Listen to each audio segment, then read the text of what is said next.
not be the same. Few people laughed. Few people cried. Most people were silent. I remembered the line from the Hindu scripture, the Bhagavata Geeta. Vishnu is trying to persuade the prince that he should do his duty, and to impress him takes on his multi-armed form and says, "Now I am become death, the destroyer of worlds." I suppose we all thought that one way or another. August 6th and 9th this year marked the 77th anniversary of America dropping the first two atomic bombs on the Japanese cities of Hiroshima and Nagasaki respectively. At the heart of this grotesque destruction was J. Robert Oppenheimer, the father of the atomic bomb. Oppenheimer's remarkable clarity over the bomb's creation and justifiability of its use, followed by philosophical ambiguity, can all be traced to his passionate, lifelong fascination for the Bhagavata Geeta. It was no surprise to those who knew him that he quoted this powerful verse from the Gita to sum up his state of mind. Oppenheimer had internalized the core message of the Gita, a thumbed copy of which he famously kept handy by his work desk. As the director Christopher Nolan is in the midst of an epic about Oppenheimer, set for release in July 2023, Mayank Chaya Reports will present a special segment about how the Gita influenced the physicist.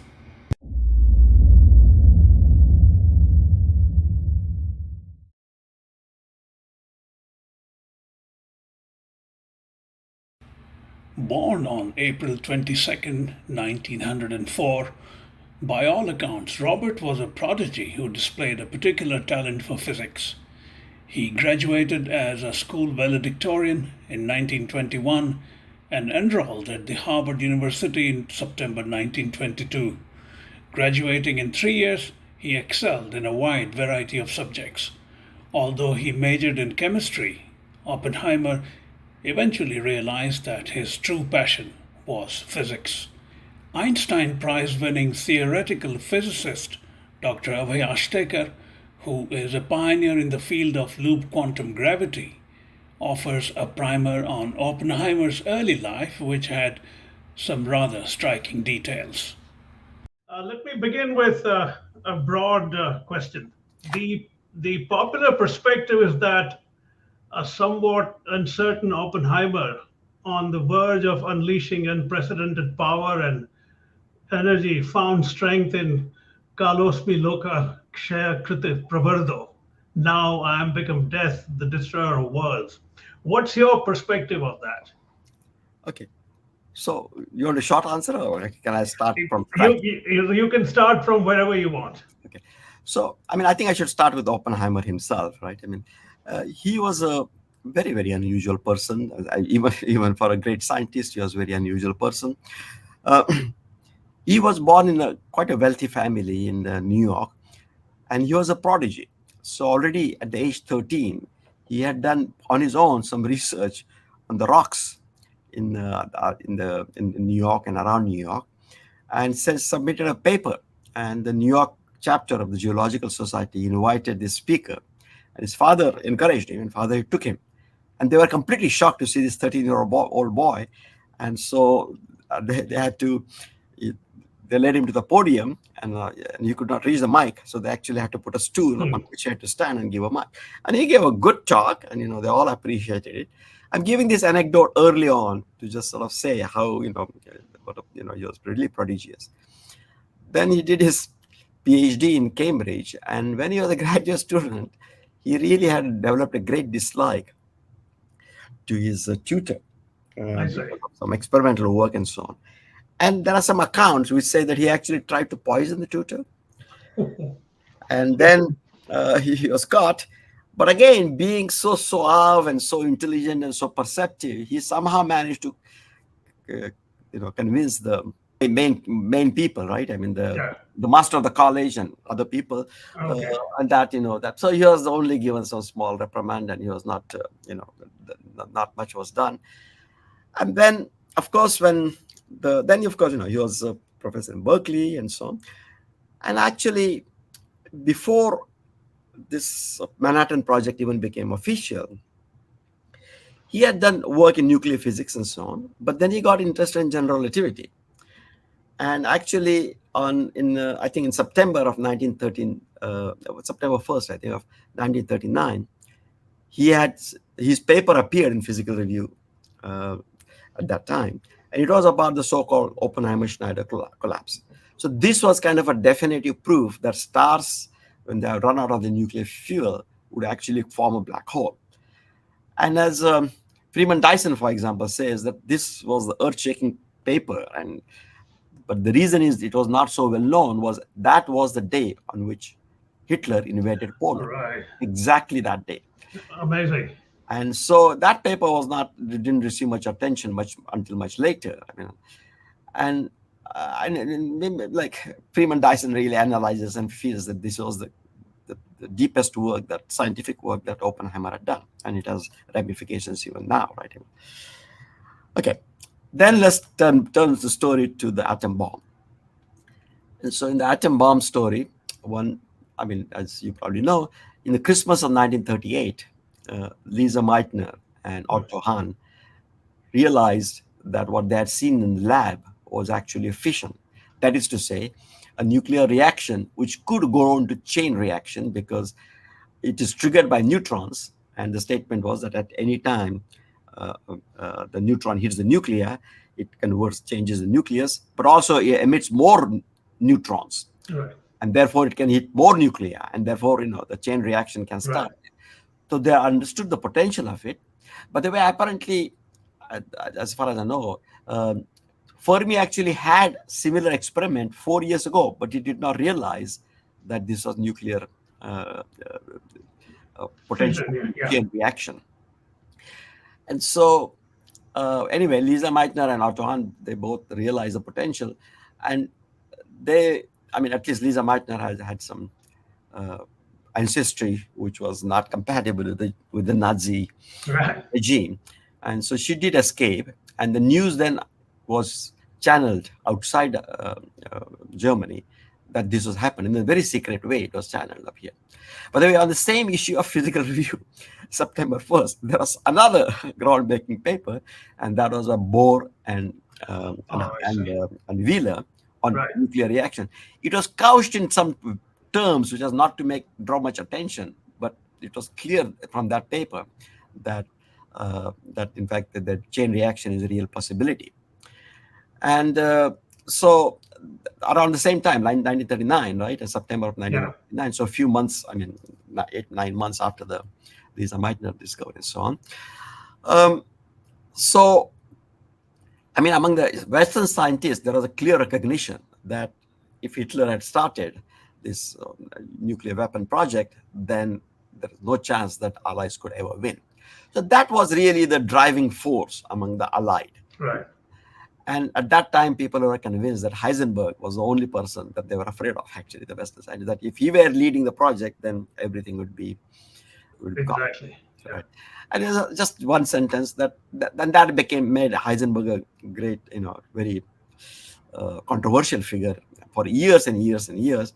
But the later papers and even people like Hans Bethe, who are in the beginning were thought that Heisenberg was involved, sort of basically cleared Heisenberg, saying that he, in fact, did not encourage research in nuclear weapons, only for nuclear piles, that is to say, nuclear energy. Okay. Right. So then the main point was, how do we get this to the attention of the United States government? And then the scientists realized that there was no way for them to talk to FDR or to convey. And if we did not talk to FDR, they just talked to somebody else, people just wouldn't appreciate the potential and the danger that the world was in. And so they had to really get to FDR. And so finally, Leo Szilard was Hungarian, I think. He actually wrote, met with Albert Einstein and convinced Einstein of the danger. And then Einstein wrote this famous letter, and that was in August of 1939. And that is when the informal arrangements, the informal first orders from FDR came. They're all secret.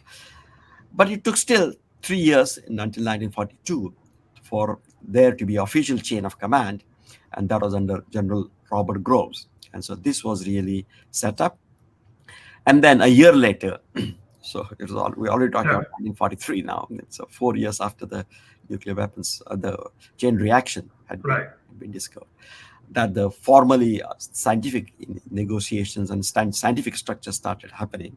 And again, I mean, Oppenheimer was not the most celebrated scientist at that time. I mean, there are people like Enrico Fermi, Wheeler, there were many people, Hans Bethe, who had much more experience in nuclear physics and were more distinguished. But it was clear that Oppenheimer had both had very sharp intellect, a deep knowledge, very quick learning things, and had intellectual breadth that he could absorb not only fundamental physics, but also the engineering thing that was needed, which was extremely high-level engineering. And so you could absorb this thing, and also he had managerial skills. So he, again, as I said, the same skills which got him out of trouble in Cambridge, were at work when he persuaded Groves that he was the right person for the job, and he was appointed the director of this laboratory. So this is the long history in which Oppenheimer. No, this is fascinating. I'm very glad you mentioned it. The way you have described it, it strikes me that I'm sure from the get-go he knew the destructive power of what they were going to do, right? And yet he was driven to do it for the reasons you described, because without that, the Allies couldn't have won the war. But not only they couldn't have won the war, but Hitler would have dominated the world. I mean, exactly. The truce, that is one thing, but he would have become the exactly emperor of the world. So to go back a little bit, I read that in 1933, Oppenheimer taught himself Sanskrit. That's right. And then began to read the Gita. What's your take on what drew him to Gita in particular? I think he was, he was prodigious. I mean, he sort of read. He had read the Western philosophy. He was quite proficient with things. And to me, I mean, this is my interpretation. It's not that I have direct knowledge of it anyway, but my interpretation is that it's really the highest quality of abstraction one finds in Vedanta, and that is really in many ways crystallized in Bhagavad Gita. That is what really drove him. In other words, there are two quite different things. One is there's the issue of wisdom, in the sense of not only knowledge but wisdom. What is the right living in the world that we always see, and in our everyday life, there are clearly conflicting signals that we get, conflicting messages that we get, and we are called to action. And this can paralyze one if one is very conscientious. One can be very egotistical and then just do what is best for you, but that doesn't bring happiness on a long range. And Oppenheimer was early on smart enough to realize that. And so I think it's really this deep message of Vedanta and in particular Bhagavad Gita, that namely that karma yoga in Bhagavad Gita, namely, you do your dharma, whatever is rightful thing, and leave the fruits to me, as is said by Krishna. Right. That is to say, don't do it because it will bring glory to yourself. Do it in a selfless way and for the common good. So you have a right to do all those things. You do not have a right to claim fruits of your actions, because, either way, right? In the sense of the claim fruits in the sense of, it is because of me this worked. But it is because of me the world got destroyed. Right. So the idea here was what is rightful. And I think this was really great guidance for Oppenheimer in those hard times, and also to many Western scientists, right? They were not warmongers. They were really. I mean, everybody. I mean, many of them immigrated, left Right. Europe because of fear, Hitler's fear. Enrico Fermi, for example. I was a graduate student in Chicago. My office was in Enrico Fermi Right. Institute. And Enrico Fermi came, and a lot of discussions with Chandrasekhar about Enrico Fermi. Uh, and so, he had to leave because his wife was Jewish, or Right. actually some Jewish blood. And Hans Bethe, same thing. So there are people who had first-hand knowledge of the brutality of the Nazi regime, and they were willing to fight it. And the question was really, how do we protect ourselves? It was really defense, not offense in some ways. Right. Because if they had the main fear was that Heisenberg was leading that the German effort, and Right. maybe they are actually making the bomb. And how do you beat it, by the way? Right. I just as a side remark, Yeah. Heisenberg did not really work on this bomb or anything. But then when they were captured after the war, they were put in a certain farm in Britain, the German chief Right. scientists, including Heisenberg. And they heard there that the bomb, because Germany was captured before the bomb actually was dropped in Japan, the war continued on the east and the Japanese front. So he heard the news on the radio. BBC, I'm not BBC, the Right. British people allowed them radio and such thing. They were just watched, they were treated very respectfully. But this was called the farmhouse, and the transcripts of those are available, and they were made available by Michael Atiyah, who was the president of the Royal Society. And when he was the president, he actually he worked to declassify them and make them available. I see. And they are available, and then one can see what happened there, because they were taped secretly. They did not. I see. And the Germans did not believe that the bomb could be done, because they had not worked on it enough. But they thought that the amount of plutonium that would be required, or uranium that would be required, rather, was too big. The chain reaction could not sustain. And therefore, when they heard that this was done, and they had no papers, nothing, right? I mean, Right. that night, Heisenberg stayed the whole night up and worked out and figured out that this could be possible with only a few kilogram worth and not I see. hundreds of kilogram worth, because they had a wrong neutron cross section. I Heisenberg see. worked this out and gave a seminar next day in this prison. That's amazing.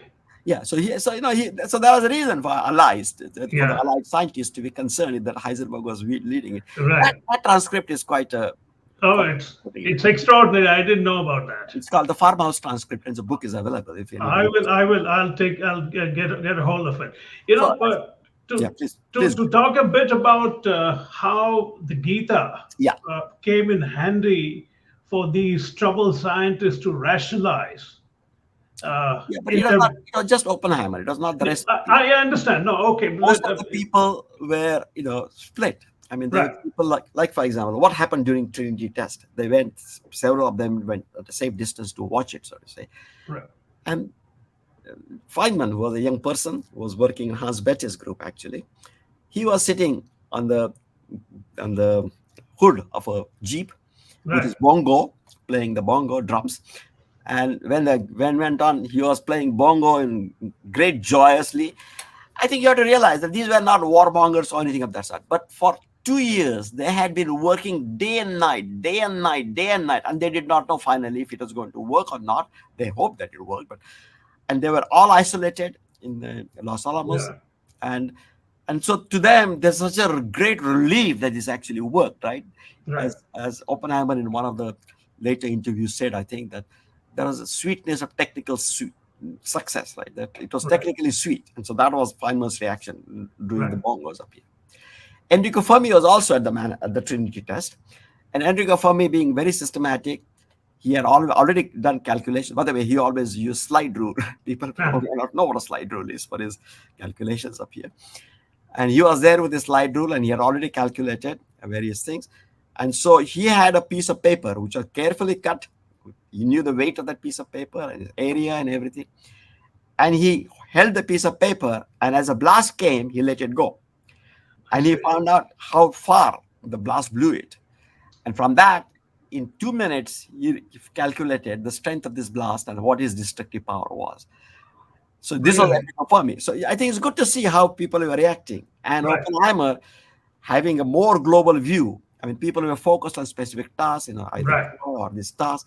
Oppenheimer having a more global view and having really, I think, in so many ways, guided to this in spite of the potential destructive power, as Right. that is the right duty, and don't take the fruits either way.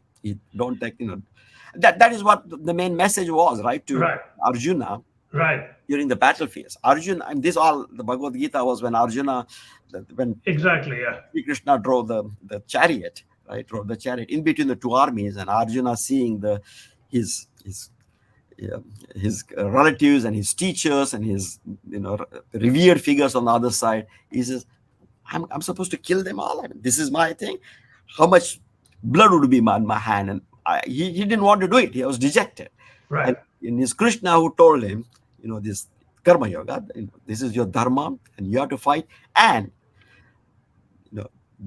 don't take any fruits from there. Right. Give the fruits to me. I mean, if terrible things happen, it's me. Right. And by the way, the shloka that he actually said was the one which came before the I'm death. And that shloka basically says that Krishna manifests himself and as brighter than 1,000 suns. Right. And he is so bright, so bright, and so that Arjuna is scared, and he asks, "Who are you?" And that is when Krishna says, "I have." Tell us, man. Yeah. It's really the brighter than 1,000 suns is what Right. actually Oppenheimer is supposed to have said. That's what is said.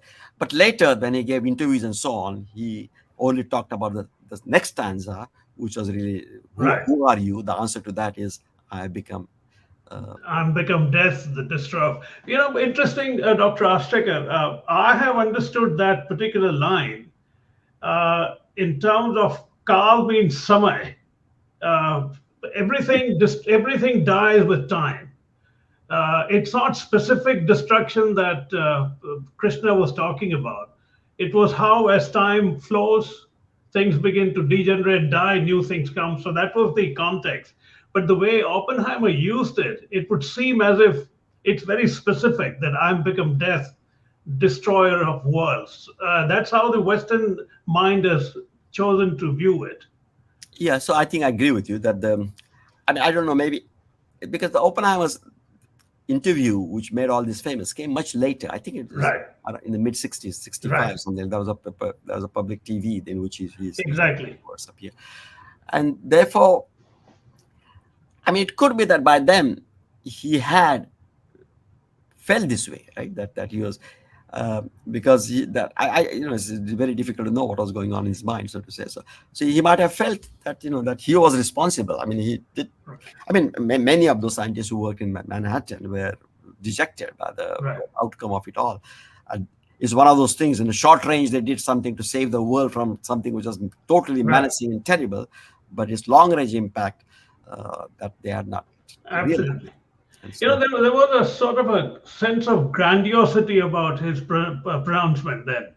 Not that he was saying, I'm become death, but people took it as if Oppenheimer had such a grand view of himself when he presided over the explosions. Yeah, so I don't that exactly is that's right. So I don't think that was the way. I think that he was using Bhagavad Gita, not if Yeah. anything, the whole point of that Bhagavad Gita and Karma Yoga was to remove your Right. personal ego, personal Exactly. element from it, right? Saying that- Exactly. and say that, well, karmane vastukarhastu ma kaleshu Exactly. right? Yeah. Namely, I mean, you have a right, and you should do your duty, Yeah. but do not take any fruits from that. And again, I think most of the time, me too. I mean, I always thought of fruit as being, glory from that. And Right. say, I did this, but there's also the other side, which is really guilt from that. That Fruit is comes the in both ways. absolutely. I think- I This staggering emotional detachment of that balance, that you're not entitled to both the good as well as the bad. I'm the one who claims both. It's something which I have always found so staggeringly detached, that you do whatever you're doing, the rest is up to me. So it's fascinating that that's the distillation of the Gita. Right. That's right. Exactly. Yeah, That's in some ways, at least of Karma Yoga part of the Gita. Right. Exactly. exactly. Yeah. How do you? I mean, do you? For instance, there is a professor called Professor James Hegel, who has written a definitive book on this particular subject, on Oppenheimer and the Gita. He says this: for an uncertain soldier like Oppenheimer, nervously fashioning his own atomic arrow, Arjuna sets a good example. That's how he's approaching that. He's comparing sort of Oppenheimer as being Arjun, and then there is Krishna. Do you think it's a valid point of view? I think so. I think that's right. I mean, but in the sense that, but Krishna, who I mean, but educated Arjuna, right? I mean, who was then ready to fight. That's what, Exactly. I mean, Yeah. not the Arjuna who was confused in the beginning, right? Yeah. So Arjuna,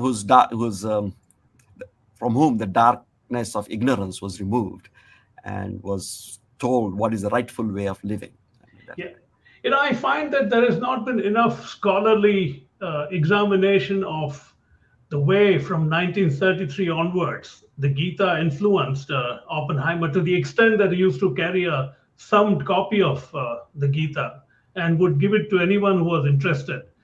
Uh, my personal speculation is that by the time the bomb came, he was so primed in his mind with the essential message of the Gita that he really didn't really bother him to the extent that it should have. but I don't know if you have, right, because if you really Yeah. have done the Gita in your whole being, Mhm. then it should not have bothered you anyway. I mean, because I am the destroyer, right? That Yeah. No, precisely the point that he had internalized it so much that he should not have been troubled at the right time. right. That's what you're saying. Yeah, you should not have been in trouble. But on the other hand, I think it's one of those things. One thing to prepare you Right. think you are prepared, but when the actual thing happens, you are not prepared. So I think that's he was not prepared. I mean, he had not completely absorbed the message, right? Because otherwise there Absolutely. would not be regret. I mean, there'll be there can still be a regret in the sense of it's a terrible thing that happened, but not that I was instrumental, Right. right? Because I did not make it happen. Is the message that would come through Gita. And Right. again, I think for people who are not brought up in Indian tradition and so on, or even people who are brought up in Indian tradition, the word I is used in two different senses in Vedanta, and that gets confusing to many people. One is some people write it with a little I, actually. That is I as an ego and me, myself. I mean, the thing that our Right. default mode network tells us, keeps chattering and tells us about. And then there is the I with a capital I, which is supposed to be the self with a capital S. And that is really the universal I, it's not individual I or something. Exactly. So the statement is that the capital I, the universal I, is the one which is, which makes things happen, or things happen due to the grace of this capital I, whichever Right. you say. Right. It's not like the Western notion of God. I mean, it's not No, that it's not. willingness. It's more like laws of nature in some ways. I mean, that's more Exactly. that I is not like God who can change their mind and can be vengeful or not vengeful, etc. It's more like the total. There's the laws by which things happen. There are laws. Precisely. There's too many variables, and they interact in some way, and there is some outcome of it. Right. But So, and You then know, and the no, go ahead. Sorry. guilt is supposed to be with this little I, and I think Oppenheimer I see. did not have to do with this little I part. Should have been dropped completely, but it is not easy to. No, it's not. Of this magnitude happen. It's not easy. No, I mean, even a much smaller transgression causes that sense of guilt in us. So this was so much bigger than anything that one could have imagined. Right. Yeah. To conclude, as a physicist, a pure physicist at that, I'm sure you understand applied physics as well, but your personal view has always been that of a pure physicist. How do you do you, for instance, ever look at things like the Gita? Do you take that vantage point, not necessarily the Gita, but these essential wisdoms, and approach physics? Yes, I mean, I think that, yes, I mean, the statement is that, okay, it's a very long to subject, so let me just try to be brief up here. So the way I look at it is the following: that as we might perhaps have talked at some stage, there is a, I mean, our experience, in our experiences, we experience the external world and we experience the internal world. Right. And this Bhagavad Gita or Vedanta, or elements of Buddhism, they have to do with the internal world. They have to do with reducing suffering. But that suffering is internal suffering. I mean, I'm not talking about suffering. The word suffering is used in different ways, but in these traditions, it is really the not sadness, but suffering. That, it's habits because of you leave too many residues of various memories, various interactions, and so on, that causes suffering. So, I mean, physics is really has to do with this external world, and the sufferings and Bhagavad Gita and Vedanta have to do with the internal world. And there really isn't a complete reconciliation between the two. And to me, the most fascinating chapter is really to understand the reconciliation. And my model is the mathematical model, what mathematicians would call a manifold, which is the simplest example. You just take the surface of the earth. That is a surface of a sphere, and that is a manifold, because you cannot cover it with the x and y coordinates. Right. You can cover all of it except the North Pole, or all of it except the South Pole. And that's what we do when we do our atlas, we project. But then there is a distortion, precisely because one point is really being sent out to infinity. Yeah.